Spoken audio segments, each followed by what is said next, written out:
ক্ষমতায় বসেই গণতন্ত্রের গলা টিপে হত্যা করছে। ইদানিং সীমান্ত হত্যা আবার হঠাৎ করে বেড়ে যাচ্ছে। আমাদের স্থানীয় সরকার নির্বাচন নিয়ে আমরা কাজ করছি, কথা বলছি, কিন্তু আমরা দেখছি যে সরকারের স্থানীয় সরকার নির্বাচন নিয়ে কোনো নির্দিষ্ট রূপরেখা এখন পর্যন্ত আমরা পাইনি, কোনো সময়সীমা আমরা পাইনি যে নির্বাচনটা কিভাবে হবে। আমরা আশা করব যে সরকার দ্রুত সময়ের মধ্যে, যেহেতু ধাপে ধাপে স্থানীয় সরকার নির্বাচন হয়, তাহলে একটা টাইমলাইন আমাদেরকে দেওয়া যায় এই সময়ের মধ্যে সিটি কর্পোরেশন, এই সময়ের মধ্যে উপজেলা, এভাবে নির্বাচনটা হবে। এখন পর্যন্ত তারা যেটা বলছেন অতি দ্রুত, এখন দ্রুত তো 5 বছর হইতে পারে, 5 মাসও হইতে পারে। তো আমরা একটা স্পষ্ট সময়সীমা দাবি করছি।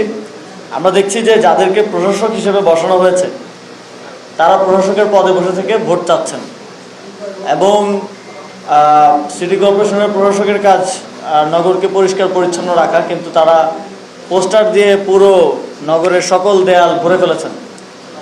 তো বিএনপি তো গণতন্ত্রের কথা বলে বলে বিগত 18 বছর 17 বছর রাজনীতি করতে আমরা দেখেছি, কিন্তু তারেক রহমান ক্ষমতায় বসেই গণতন্ত্রের গলা টিপে হত্যা করছেন। আমরা এর আগেও নির্বাচনের নিরপেক্ষতার স্বার্থে আমরা দাবি জানিয়েছি যে প্রশাসক যারা নিয়োজিত হয়েছেন তারা সেই সিটে বসে, প্রশাসকের চেয়ারে বসে নির্বাচন করতে পারবেন না। তারা যদি নির্বাচনে অংশগ্রহণ করেন তাহলে এটা নির্বাচনটা একদম স্টার্টিং থেকেই বিতর্কিত এবং একপাক্ষিক, এবং নির্বাচনে কোনো ধরনের লেভেল প্লেইং ফিল্ড থাকবে না।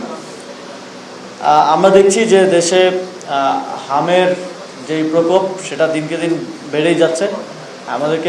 আমরা মনে করছি যে খুব দ্রুত সময়ের মধ্যে এটাকে এক ধরনের জাতীয় সংকট হিসেবে চিহ্নিত করে এই সংকট মোকাবেলায় আমাদের সরকার বিরোধী দল মিলে সবাইকে এগিয়ে আসতে হবে, এবং এই সময়ে কার দোষ বেশি কার দোষ কম এই কথা না বলে আমাদের একসাথে এই সংকট মোকাবেলায় এগিয়ে আসতে হবে। এবং আমাদের আরেকটা জিনিস, এই হামের প্রকোপ বৃদ্ধির পিছনে কাদের অবহেলা, কাদের অনিয়ম জড়িত আছে সেটাও সুষ্ঠুভাবে তদন্তের মাধ্যমে বের করে আনা প্রয়োজন।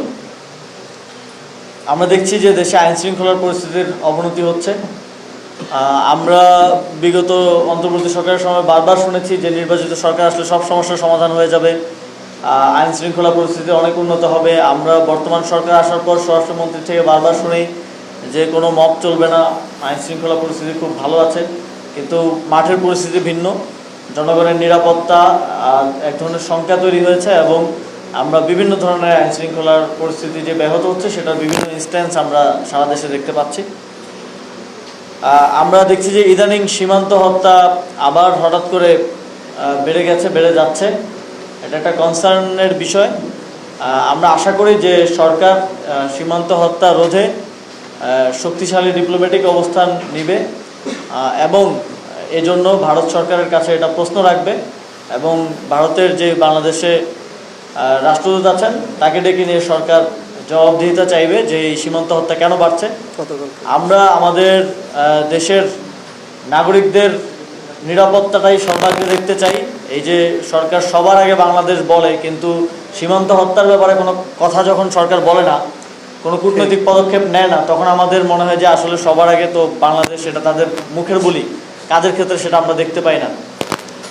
আমরা দেখছি যে খুবই কনসার্নের বিষয়। আমরা দেখছি আমাদের পার্শ্ববর্তী পশ্চিমবঙ্গের নির্বাচনের পর, সেখানে নির্বাচনের পরবর্তী সময় আমরা বুলডোজার চলতে দেখছি, এবং সেখানকার মুসলমানদের উপর এক ধরনের নৃশংস আক্রমণ এবং হামলা আমরা পর্যবেক্ষণ করছি।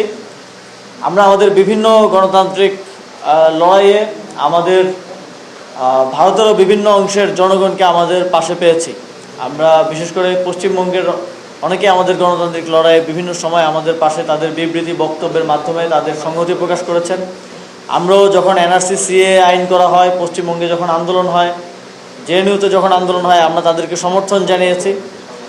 তো জনগণের সাথে আমাদের যে একটা সম্পর্ক গণতান্ত্রিক মূল্যবোধের জায়গা থেকে, সেটা আমাদের অব্যাহত ছিল, এবং তারই ধারাবাহিকতায় আমরা পশ্চিমবঙ্গে যারা হামলার শিকার হচ্ছেন, যারা কমিউনাল ভায়োলেন্সের শিকার হচ্ছেন, যারা একটি উগ্রবাদী শক্তির দ্বারা নিষ্পেষণের শিকার হচ্ছেন, তাদের প্রতি আমাদের সংহতি সমর্থন জানাচ্ছি, এবং এই ধরনের ঘটনার আমরা তীব্র নিন্দা ও প্রতিবাদ জানাচ্ছি।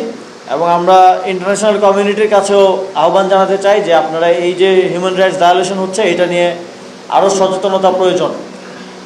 এবং আমরা মনে করছি যে এই অঞ্চলের মুসলমানরা তারা নিপীড়নের শিকার হচ্ছেন, তারা কমিউনাল ভায়োলেন্সের শিকার হচ্ছেন শুধুমাত্র ধর্মের পরিচয়ের কারণে।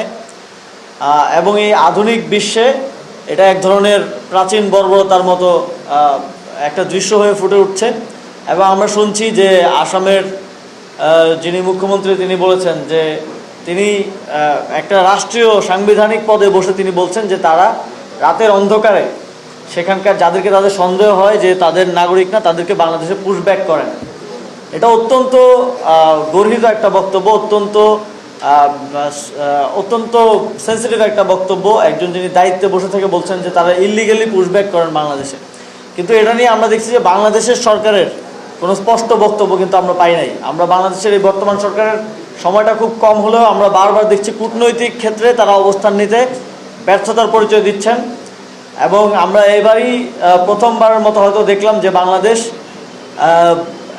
কোনো একটা নির্দিষ্ট বলয়ের দিকে চোখ বন্ধ করে ঝুঁকে যাচ্ছে, যার ফলে আমরা আমাদের বন্ধুদেরকে হয়তো হারাচ্ছি অথবা সম্ভাব্য বন্ধুদেরকে হারাচ্ছি। আমাদের আহ্বান থাকবে কূটনৈতিক ক্ষেত্রে সরকার আরও শক্তিশালী অবস্থান নেবে এবং বাংলাদেশের স্বার্থকে আগে দেখে অন্য কোনো দেশের স্বার্থকে না দেখে তারা